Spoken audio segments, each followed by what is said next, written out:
নমস্কার বন্ধুরা, আমি মৌলিনা। ইটস মৌলিনা প্রীতম চ্যানেলে তোমাদের সকলকে স্বাগত। আজকে আমি বানাবো চিকেন মাহারানি। চিকেন মাহারানি বানানোর জন্য এখানে আমি নিয়ে নিয়েছি 1.5 কিলোর মতো চিকেন। এই চিকেনটাকে আমি ভালো করে ধুয়ে নিয়েছি। এর মধ্যে আমি দিয়ে দিচ্ছি 100 থেকে 150 গ্রামের মতো টক দই। তারপর আমি দিয়ে দিচ্ছি কাশ্মীরি লাল চিলি পাউডার,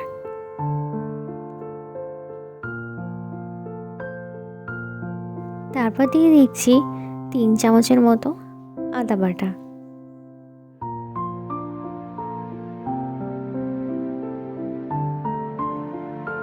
তারপর দিয়ে দিচ্ছি 1.5 থেকে 2 চামচের মতো রসুন বাটা,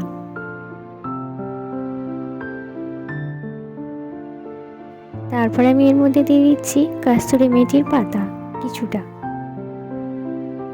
এটা আপনারা চাইলে ভিজিয়ে রেখেও ব্যবহার করতে পারেন। এবারে আমি এই সব উপকরণগুলো চিকেনটার সাথে ভালো করে ম্যারিনেট করে নেব এইভাবে।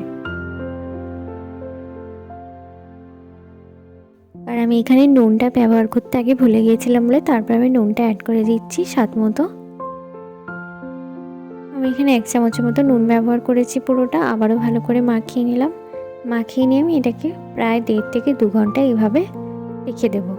এদিকে আমি একটা পাত্রের মধ্যে নিয়ে নিয়েছি অল্প একটু মৌরি, গোটা জিরে আর গোটা ধনে।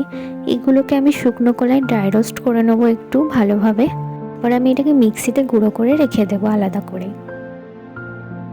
এদিকে আমি একটা ছোট সাইজের পেঁয়াজ এইভাবে পেস্ট করে নিয়েছি। এর মধ্যে আমি দিয়ে দিচ্ছি অল্প একটু আদা, অল্প একটু রসুন এবং অল্প একটু কাঁচা লঙ্কার পেস্ট দিয়ে ভালো করে মিক্স করে আলাদা করে রেখে দিলাম। এদিকে আমি রান্নাটা বসিয়ে দিচ্ছি। একটা কড়াতে অল্প একটু পরিমাণ রিফাইন্ড অয়েল দিয়ে দিয়েছি। এবার এর মধ্যে দিয়ে দিচ্ছি আমি প্রায় চারটের মতো বড় সাইজের পেঁয়াজ সরু সরু করে কুটে রাখা। সেগুলোকে আমি একটু লাল লাল করে ভেজে নেব এইভাবে। পেঁয়াজটা এইভাবে লাল হয়ে গেলে এর মধ্যে আমি যে আগে থেকে পেস্টটা তৈরি করে রেখেছিলাম সেটা এর মধ্যে দিয়ে দিচ্ছি। আবার এটাকে ভালো করে মিশিয়ে নেব।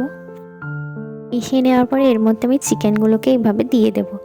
ততক্ষণ এদিকে চিকেনটা কুক হবে আর ওদিকে আমি আরেকটা পেস্ট বানিয়ে নেব। এদিকে আমি 1 কাপ দুধ, অল্প একটু কাজু বাদাম আর অল্প কয়েকটা আমন্ড বাদাম নিয়ে নিচ্ছি। এগুলো আমি এবার মিক্সিতে ভালো করে পেস্ট করে নেব।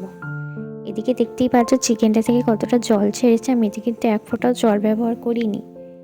এবার এর মধ্যে আমি অল্প একটু পরিমাণ ওই যে ড্রাই রোস্ট করে রেখেছিলাম যে মশলাটা, ওটা ছড়িয়ে দিচ্ছি। চিকেনটা ভালো মতো ফুটে উঠেছে। এবার আমি আগে থেকে যে দুধ আর আমন্ড বাদামের পেস্টটা বানিয়েছিলাম ওটা একটু দিয়ে দিলাম এর মধ্যে।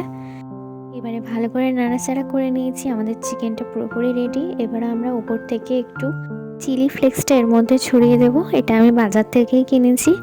অল্প একটু পরিমাণে দিচ্ছি কারণ চিলি ফ্লেক্স একটু ভালো মতোই ঝাল ঝাল লাগে, কারণ আমার এতটা ঝাল পছন্দ নয়। তো আবারও ভালো করে নাড়াচাড়া করে নেব। আমাদের চিকেন মাহারানি পুরোপুরি রেডি। এবারে আপনারা এটা চাইলে যে কোনো কিছুর সাথেই পরিবেশন করতে পারেন। ভিডিওটা কেমন লাগলো অবশ্যই জানাবেন। চ্যানেলটা সাবস্ক্রাইব করতে ভুলবেন না। দেখা হচ্ছে পরবর্তী অন্য কোনো ভিডিও। ততক্ষণের জন্য tata, bye bye, take care.